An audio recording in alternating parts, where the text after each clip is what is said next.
One of the things that I know affecting whole heap of people in Jamaica is the high electricity bill. When the PMP come into power, them say them going to bring down electricity costs. What has happened since? Electricity costs keep rising.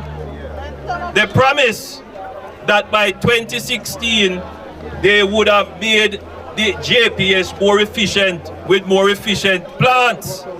That's not going to happen till another 2 years. And before you know it, it will be another 3 or 4 years before them actually do it.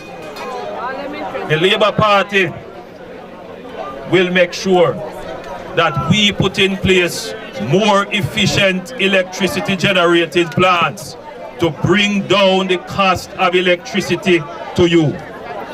I don't like to make promise. I make commitment.